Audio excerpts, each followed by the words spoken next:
I'm Chef Christine, and today we are going to make a lovely date nut muffin, a great alternative to your fresh fruit muffin.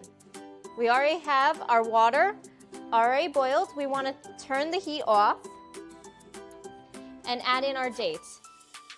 And we want the hot water to infuse into our dates to add in moisture, not only to our dried dates, but as well as our muffins.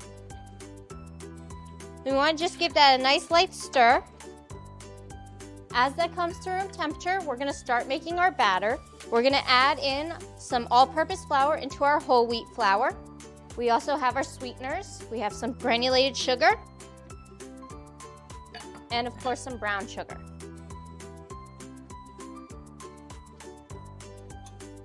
We have some baking powder,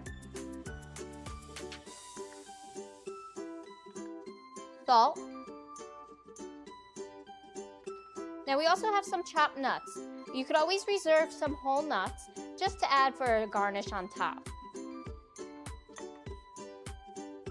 You could choose any nut you like. Today we're using pecans.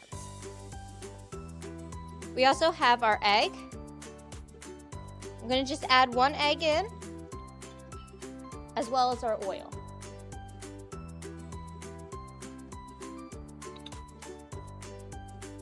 We just want to blend this.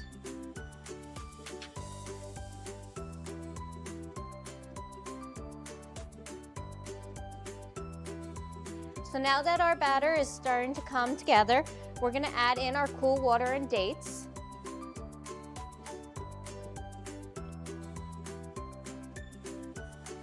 We want to add the water as well as the dates because that will be our moisture for our recipe.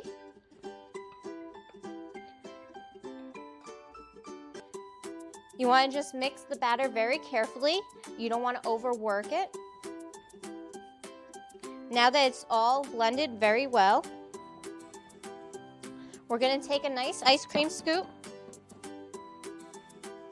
We're going to scoop our batter into a pre-sprayed mini muffin pan.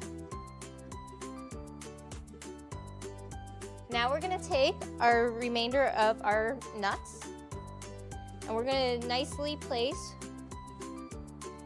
each muffin with its own nut. You could also toast your nuts if you'd like for an additional bit of flavor. Now we're going to place our pan in the hot oven. We want to set that for about 10 minutes. We have another batch that's already ready. And a great way to tell if the muffins are done is if you press them down gently and they spring back. These look great, so enjoy.